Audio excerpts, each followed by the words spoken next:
Alright y'all, welcome back to the channel and to some more buckshot testing, and today we've got another really interesting combo to run. We have never tested these shells through this particular choke before, although these shells are usually some very stout performers. They're a big shell, they have a big payload to them, usually they pattern well, and usually this choke performs well, so why can't putting everything together work out nicely for us? I see no reason why it shouldn't anyway, but we'll see how it all performs. But for the shells we've got today, I brought out some more of the Remington Express buckshot loads, but these ones are the 12 gauge 3.5 inch 18 pellet load of double lot. There's no claim on the box here, but I did look it up. It's supposedly 11.25 for these, and I think that's usually about what we see is somewhere in that range. Now these are a big shell, they're not fun to shoot, they got a lot of recoil behind them, but 18 pellets worth of double lot flying down range is a lot of pellets, and some guys want the biggest shells that they can get their hands on, and these might just be one of those options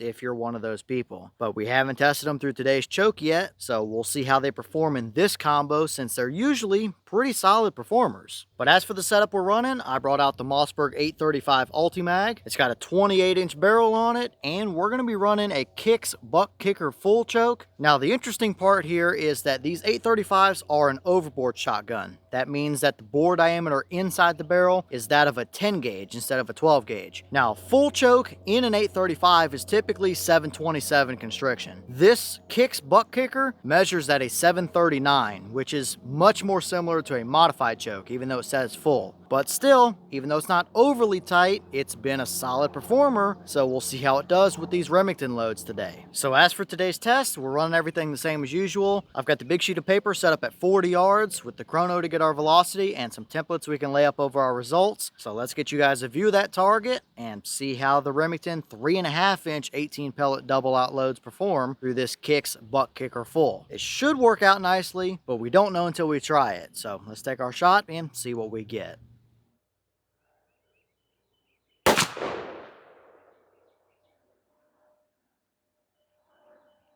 All right, that shell gave us 1338 through the chrono. I know I did look it up, and I have it written on the back of the box that it's 1125 is the claim. I will double check that, and I'll put something up here on screen now to confirm what the claim actually is for these. But still, 1338 for a 3.5 inch 18 pellet double lot load, that's more than enough velocity. And they're not very pleasant on the shoulder to shoot either. If you want high recoiling loads, these are a decent option in 12 gauge. But did we get a good pattern down there at 40? Let's go check it out and see. All right, so here we are down at our 40-yard paper, and we see a pretty nice looking condensed area of shot down here at 40. The white dot was the point of aim, so we're pretty well right on the money there with where we should be. If you've been following along with our testing here recently, you know the 835 was shooting to the left. I fooled with it a little bit here this morning before testing it a few times today, and it seems to be right back where it should be now. Either way though, nice condensed area buckshot. You can see that little dotted line of a circle that I drew there. That's a 10-inch circle. Within 10 inches at 40 yards, we have 10 pellets. And I did also count, we have all 18 pellets on the target here. However, we have one extra, so this is 19 pellets. Not uncommon from what we've seen from some Remington double-aught buck loads here recently, or at least over the last year or so. These 3.5 inch 18 pellet loads, I think we've seen one with 17 pellets, one with 20 pellets, and now this one that's got 19 pellets. So little bit of inconsistency there. I mean, an extra pellet, sure, great. But when it comes to factory loaded ammunition, I would love to see a little more consistency with it. If it's an 18 pellet claim, I wouldn't mind seeing 18 pellets.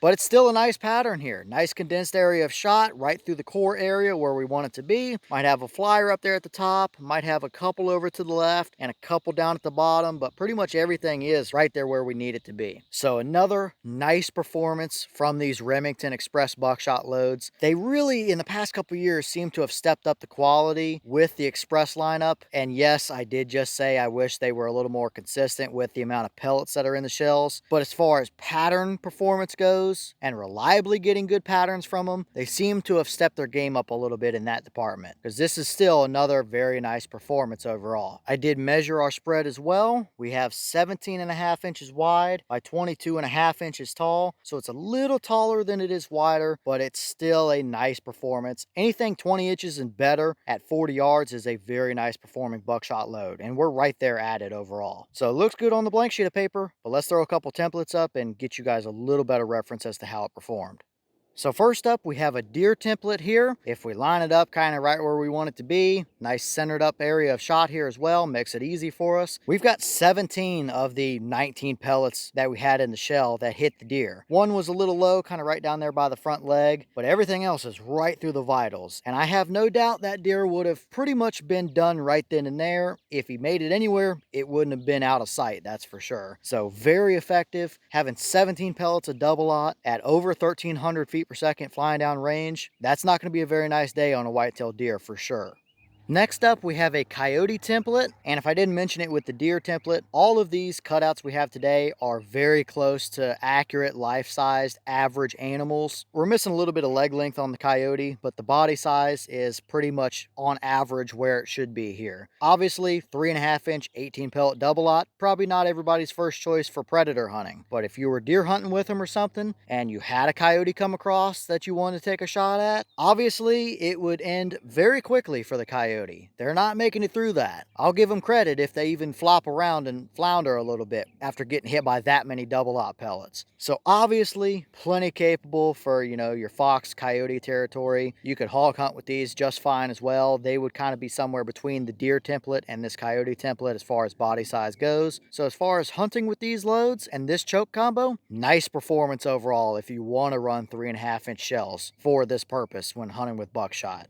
And finally, for those of you guys that are watching this that may not be hunters and may not have a good reference on how big certain body sizes of animals are, here is a regulation 18x30 torso cutout template. Obviously, not saying a 40-yard shot with this combo in a defensive scenario is the best idea, but for those guys, here is your point of reference that may give you a little better idea on what we're actually looking at here. Obviously, if you really needed it for a two-legged creature at that kind of distance, at some point down the line, for whatever reason you can possibly think of, I mean, it would work for that as well. But again, not saying you should really take that shot in a defensive, quote unquote, scenario. But for target template wise, get you guys a better reference, that is what we're looking at. Still, very nice performance overall. I wouldn't hesitate to run them, although I'm not a 3.5-inch guy. There's just really no need for it, at least not for what I do anyway. But nice performance overall, that's for sure. And here's the wad from that shell. Not all Remington shells have always had wads in them as far as their buckshot lineup, but it seems like they're starting to put these in most of their newer buckshot loads, and it definitely has helped. This looks to be about the same wad they use in some of their turkey stuff as well. Typical thinner Remington stuff with the ribs up the inside of the pedals. No major damage or anything I wouldn't expect from going through a ported kicks choke like that, but it is in there, and with these being a 3.5-inch 18 pellet load, I have no doubt that there are multiple rows of pellets sitting above this wad. Those may very well be the ones we saw just around the edges a little farther, but the wad absolutely makes a difference and helps us out, I would say. So looking fine overall here as far as the wad goes.